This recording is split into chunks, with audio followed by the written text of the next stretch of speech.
Welcome back for another episode of the Adventure Box Podcast. This is Zach Edwards with another episode about Africa. Remember, this is now Tuesday, and every Tuesday and Thursday we talk about Africa, while Monday and Wednesday we talk about early American history. And the reason is because we have two curriculums going on at the same time. At some point, we might just break them into two, but it's really hard to try to do two podcasts every day when it's just me. As of right now, I will hopefully have someone else to help do this. Someone that's more interesting than me. I know I'm not the best of talkers, but I appreciate you being here and listening to what I have to say. Because Africa, which is what we're talking about today, is fascinating. Everyone needs to be able to learn about Africa and what the history is. Now, a lot of people believe that Africa was a very passive, they didn't really do much over there. There wasn't much. No. This is the hub of like all society. So the interesting thing about Africa is that Africa was a place where you could actually go and learn and exchange not just trade, but cultures as well. And we're going to talk about that a lot in today's episode, especially because we already talked about the west side of the western region of Africa. We had the Ghana Empire, which basically took over after the Niger River culture, or Niger culture. Then we had after Ghana, we had the Mali Empire, which was very, well, I'm not going to go into it yet, but something happened there. If you want to hear about it, listen to last week's podcast on Tuesday and Thursday. But something happened there that made everything change. And then all of a sudden, when that one started to fall apart, because it was at its peak, all of a sudden we had the Shanghai Empire, which took over for the Mali Empire and expanded the slave trade and such. And that's where basically the Europeans came down, got them from what was left of the Shanghai Empire, and brought the slaves over to the New World, or America. So all of these things are very much attached, but we need to be able to learn about it because we need to see everything that's part of this. Now, for this month, we're talking about Africa, but we're not talking about the Kingdom of Kush, the Kingdom of Kerma.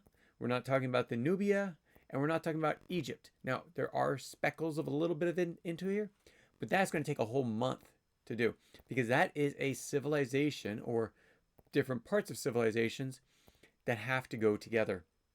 And if we try to fit them into Africa, we would neglect everything else. So let's get into this. So what are we talking about today? We're talking about the eastern side of Africa. And on the east coast of Africa, so again, we're here in the United States. If you have the podcast, you won't be able to see this map, but I'll explain it as much as possible. Think of a map of the world. You have the United States, which if you have it in the normal way we set up maps in America, you'll see to the far left, you'll have America.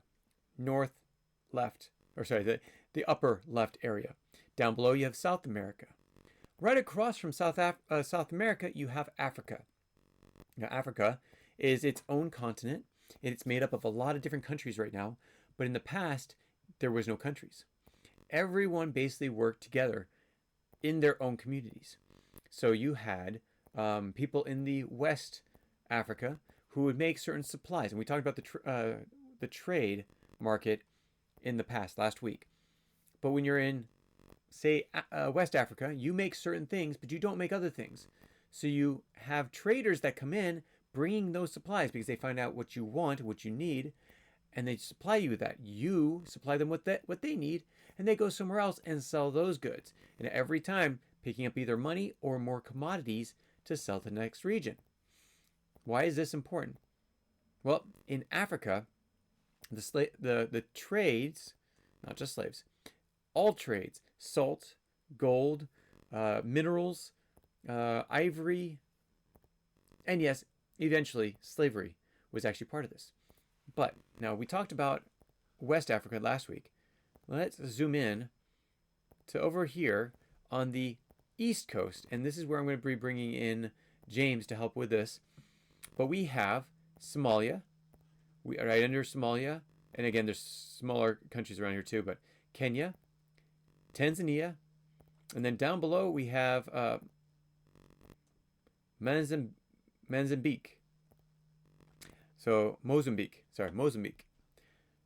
So all throughout this area, there was a group of people called the Swahili. They created what we call the Swahili state, city-state. So it's basically where they set up these communities, all working together and basically trading what they needed and what they wanted. So let's go through a little bit of their history. Supposedly, so you remember we've talking about the Bantu. The Bantu speakers were people that spoke the language of Bantu, and they stayed in the southern portion, the southern half of Africa.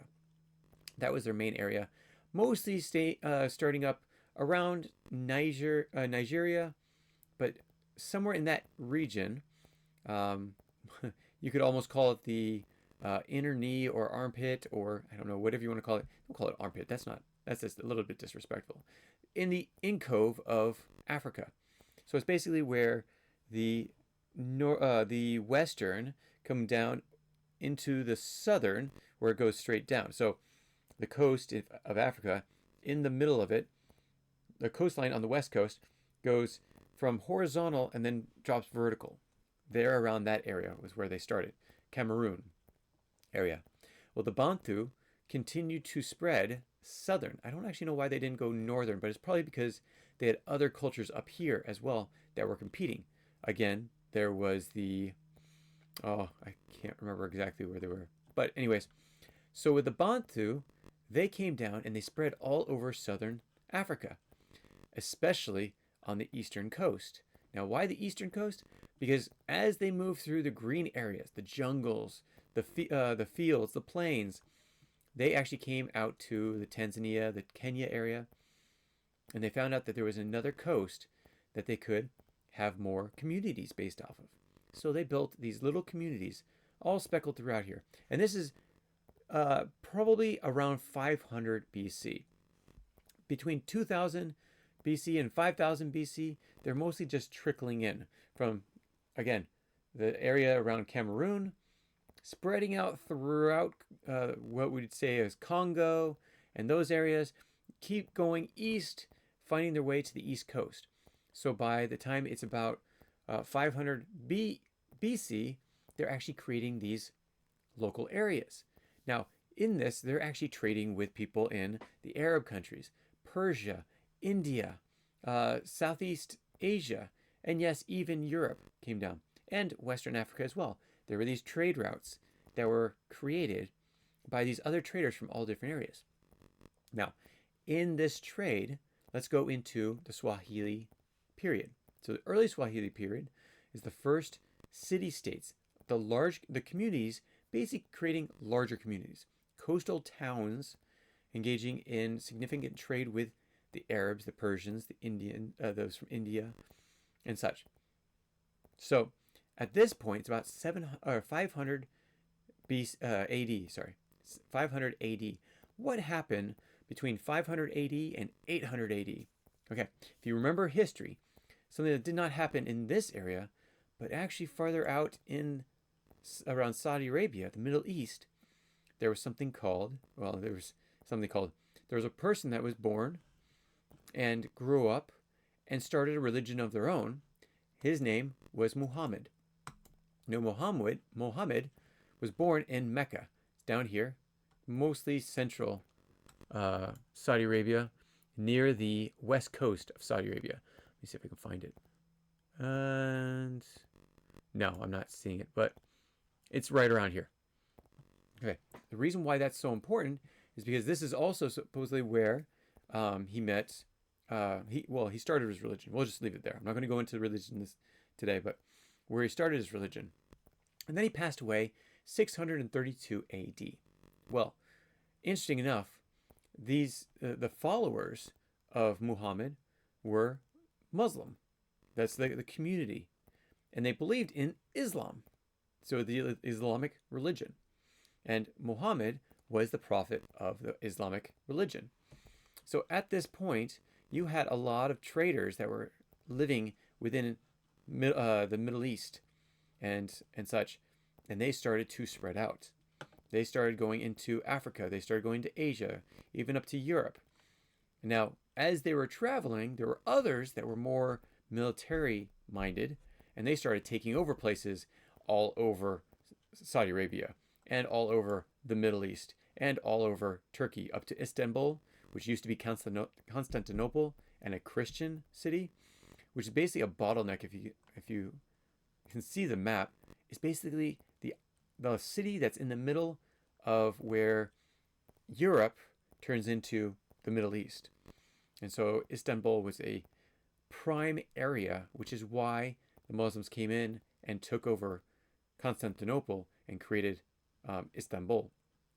Now, going back to this history, what also happened is the Muslim traders, the Islamic traders, started to come into Egypt, and they started actually taking over a lot of Egypt and how it was actually being run. Now, if you know Egyptian history, which we'll talk about next week, there was actually a huge Christian community, and they started being pushed out. And actually, a lot of North America was actually Christian communities, spanned by what? By missionaries. Now, what happened with the traders? As we talked about last week, they went to the West Coast, a lot of them, and they started trading there, and they started grabbing gold and salt, and they introduced something new to the West Coast, the Western region. Now, the Western region, I actually think, pretty sure, though it depends on which historian you talk to, I'm pretty sure for myself that there was already bondage and slaves over there. I mean, again, you had Rome, that was a big example of slavery, and Greece, big example of slavery, and Mesopotamia, Babylon, big Persia, slavery. But, here's the interesting thing. If you come down south, which the traders did do, when you come down south, during the start of the Swahili, there was no bondage, there was no slave trade. They did not trade in slaves, but instead what they traded in was gold, ceramics, textiles, different minerals that were in the area. This is what they started to trade. And they were trading this from about 200 AD to about 500 let's go back. 200 AD to 500 AD. And so they started to do all this different trading. Before there was even any Islamic traders in here.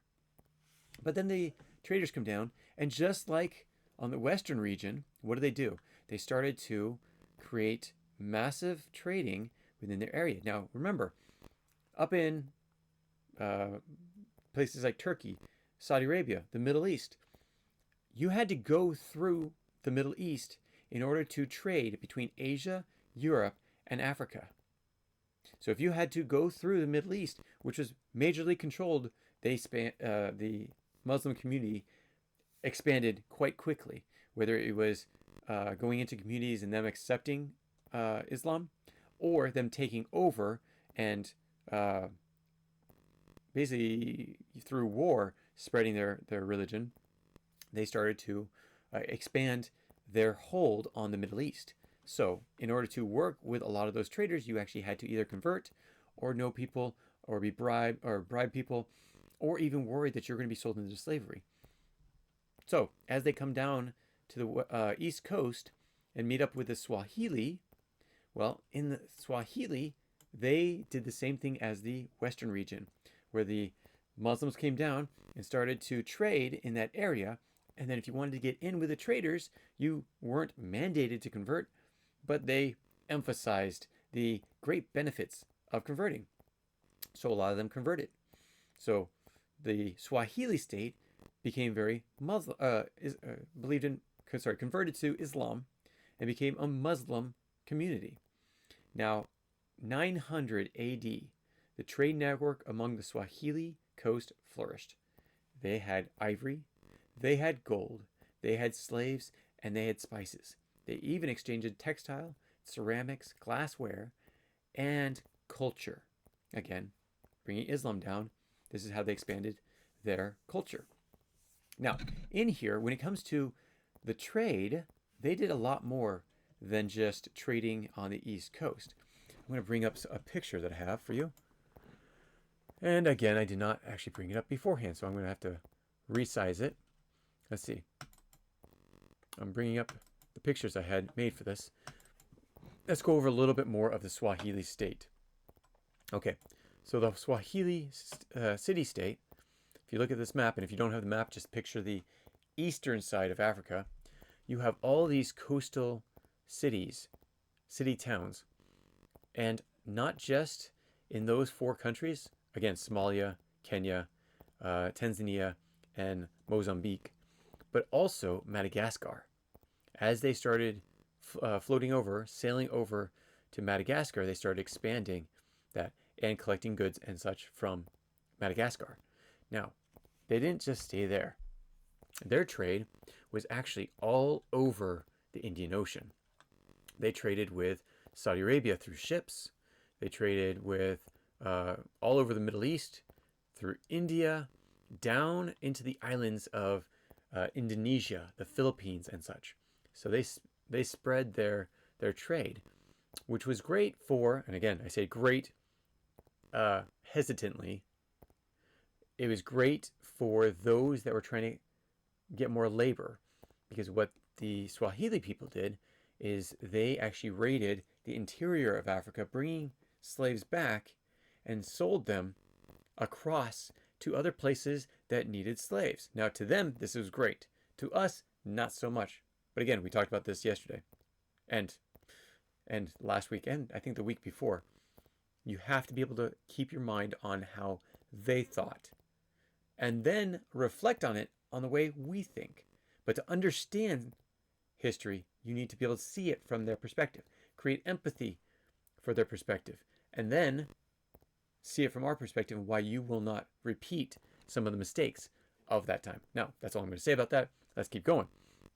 So their trade actually spread throughout the Indian Ocean, and it's spanning as far as, I don't know why they didn't find it, but as far as we know, not Australia. So again, this all happened between Middle East, India, China, all the islands between, like Myanmar and Thailand and such, down in Indonesia and so on. Now, what was one of their biggest trades in these areas? It was the slave trade. And as you can see, the slave markets were huge. Now, this, sadly, actually has a date, or I saw a date with this. Yeah, 1860. So in 1860, remember the U.S.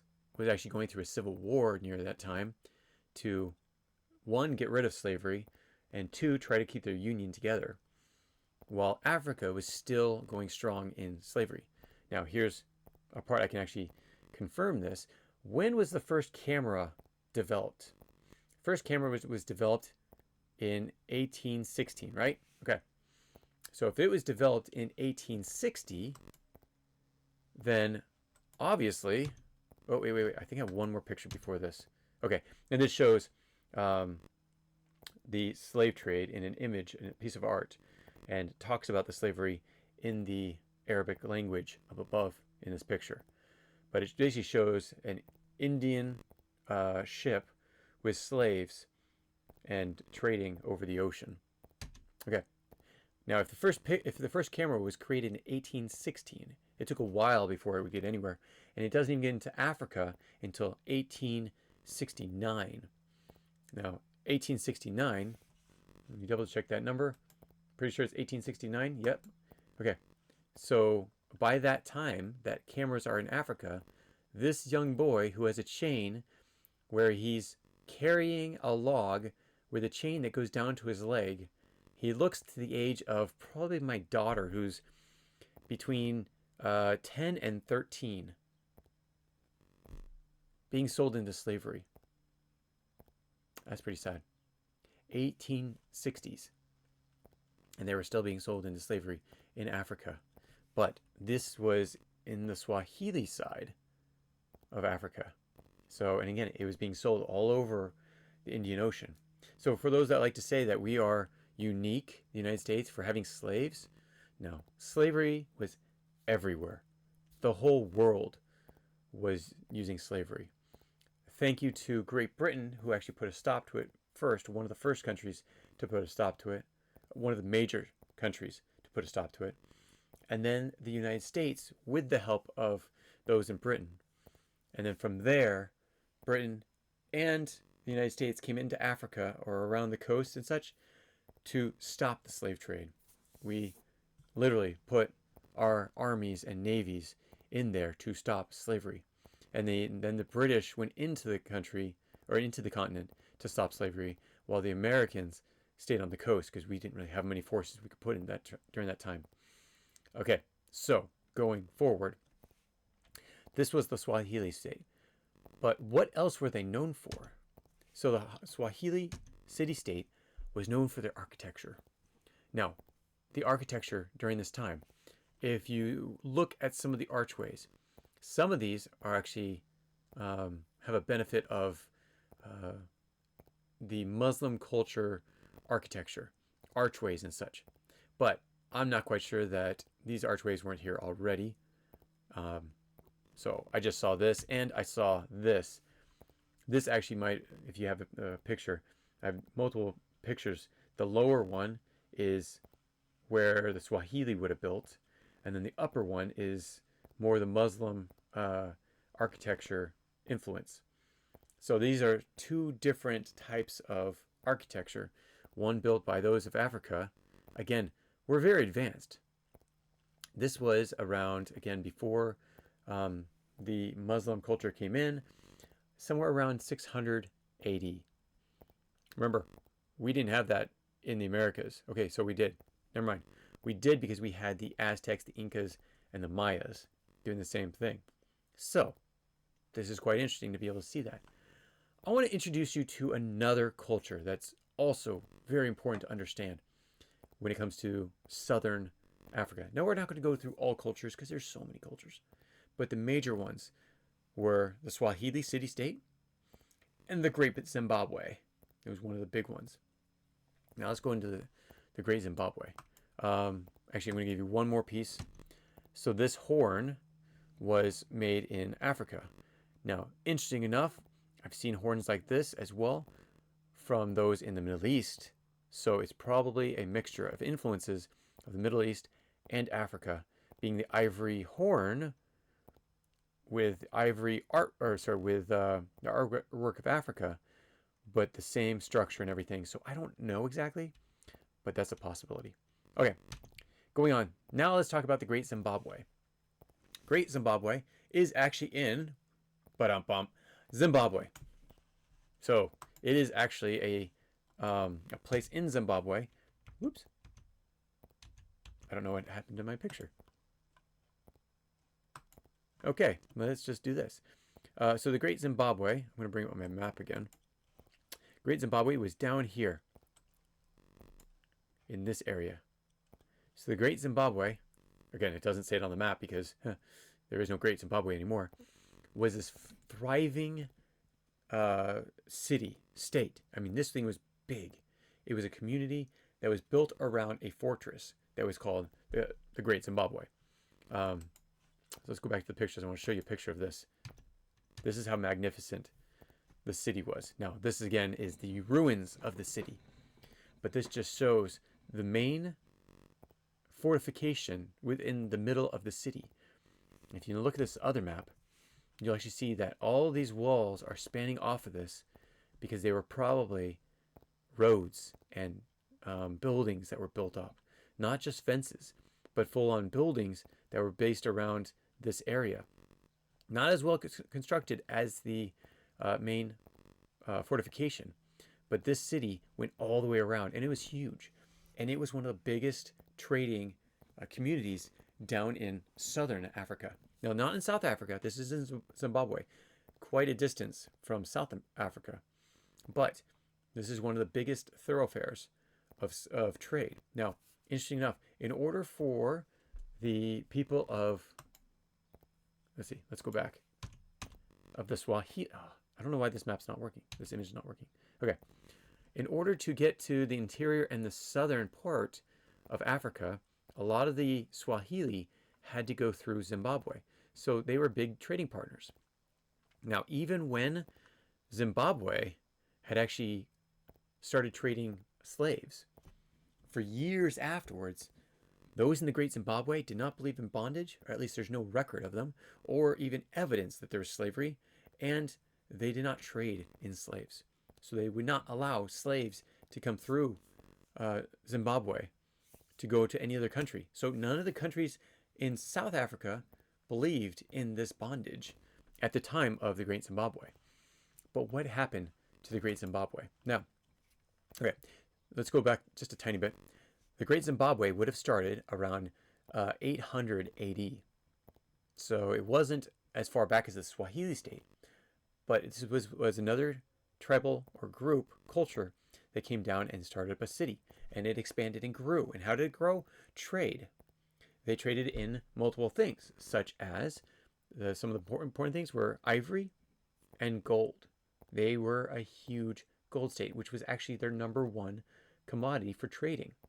And they traveled in smaller things and everything like that, but they focused mostly on gold.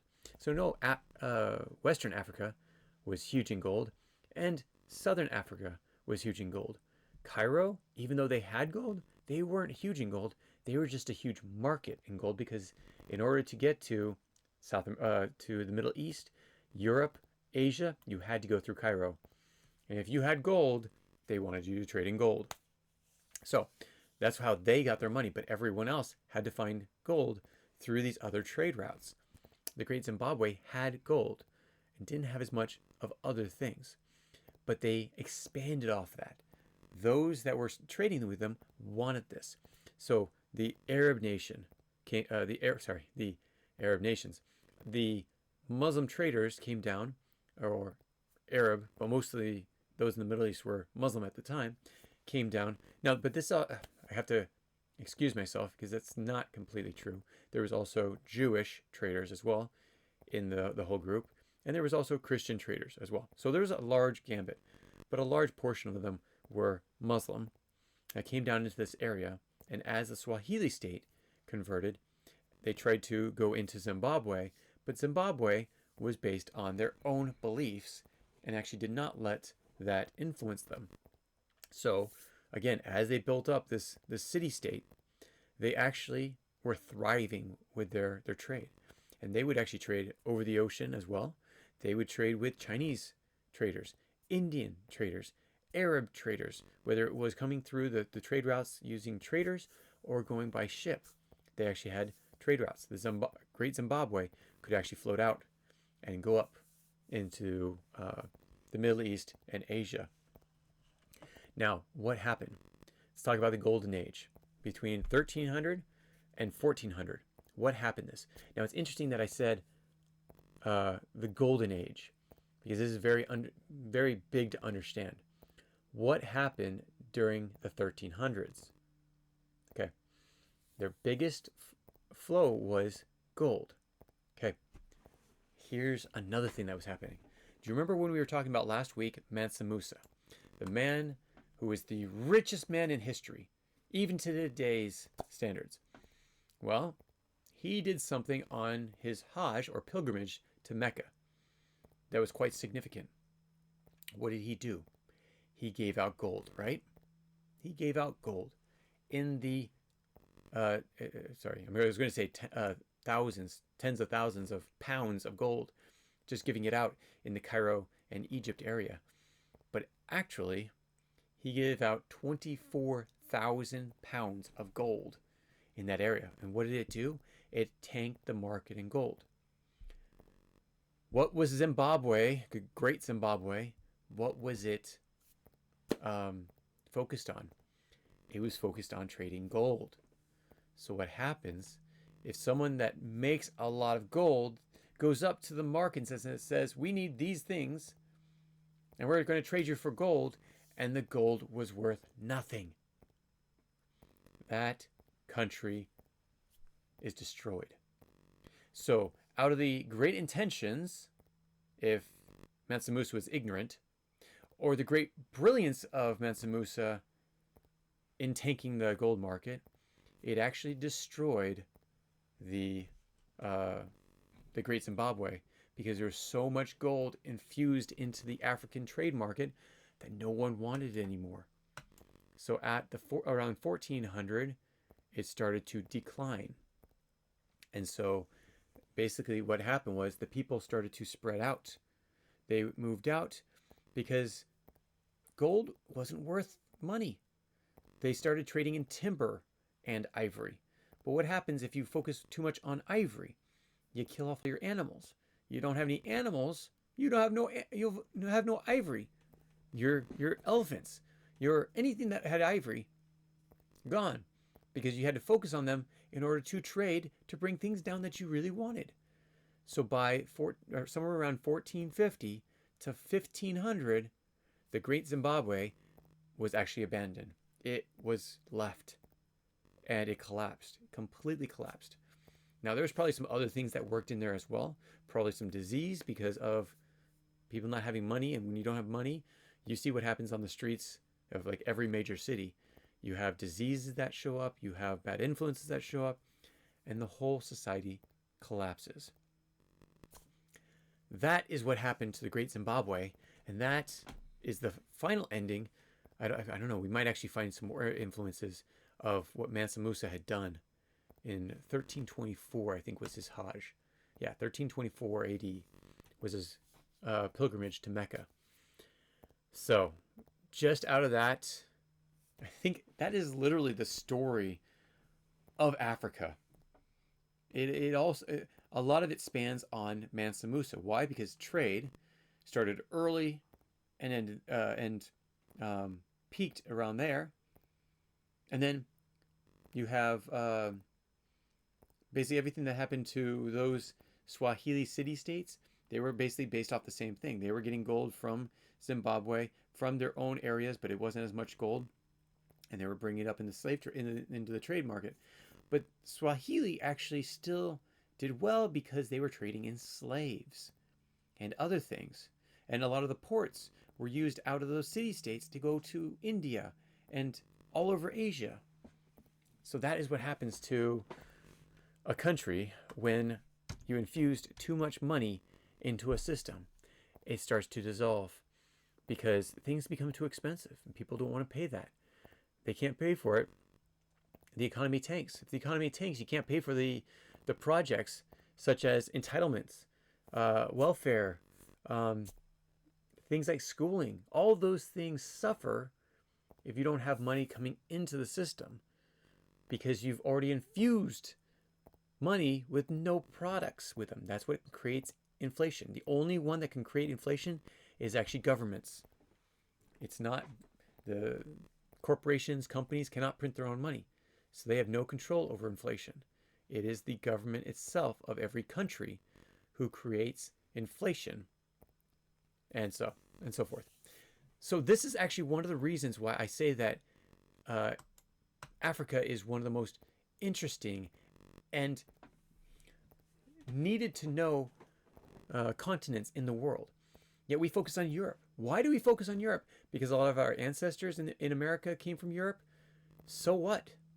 No, truthfully, so what? What's actually more important is where a lot of these things came from. And yes, that is important. But we need to be able to know all these things, which is why in our Adventure Box podcast curriculum, we focus on all the major things that are important in the world to understand where did slavery come from. It didn't come from Africa. It actually came from like those in Rome, Greece, Mesopotamia, Persia. So it was not Africa. They were a byproduct of it. Now, did they already have bondage? Yeah, some of them probably did. Yes. But it wasn't them that started it or grew it to the point where the trans-American slave trade became what it was.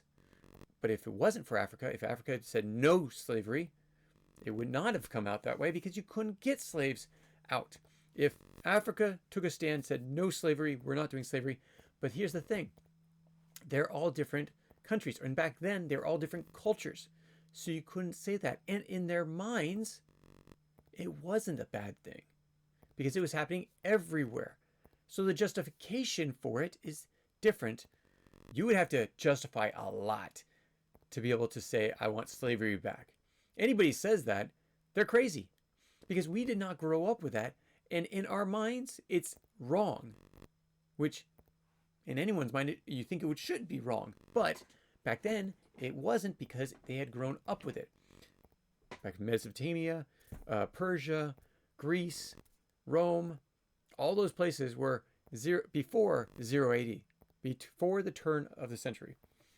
Because of that, they didn't know better. A lot of them didn't know better. Now, you think logic would tell you, but most people don't live off logic. They actually live off feelings, emotions, and such. And emotions also span in culture. In culture, if your culture is okay with slavery, most likely you'll grow up okay with slavery. So I'm grateful for where we are, because we know the rights and wrongs when it comes to slavery. That's wrong. There is no right. There's just wrong. So this is why it's so important to understand Africa and understand the history of it. Anyone that blames Africa for the slave trade is wrong as well. So be able to make sure that you understand where a person's coming from. Now, there is still ignorance in this life. There's still misinformation. Those that talk about it in any such way without giving you background or understanding is giving you a disservice. You need to be able to understand where this all comes from. And Africa would not have had it if the traders did not bring it in.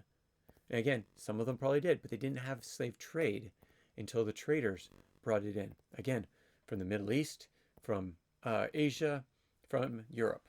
Those ones did dabble in slavery. Africa was not part of that until their influence came in and destroyed it. So, I don't think we can ever really blame Africa for the African slave trade. We can blame Africa for what it became, but not Africa for the start of slavery.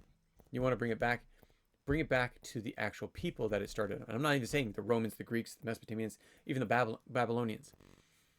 The first people that did slavery did a disservice to the world. And at the same time, from their perspective, none of these great civilizations would have been built if it wasn't for slavery. Every great civilization, and great, I'm going to do air quotes around that, great civilization was based off slavery. White slavery, Asian slavery, African slavery, all different types of slavery. Did it have to happen? No, it did not. Would it have made it slower? Probably. But would it have been worth it not to have slavery? Yeah, it would have. Just think of the cultural positivity that would have come from it. But again, we can't change the history, so we're not going to speculate too much on what they could have done. We're going to speculate on what we should do. We're going to talk about that. Now, interesting also to know is, well, again, we're not going to go into religion.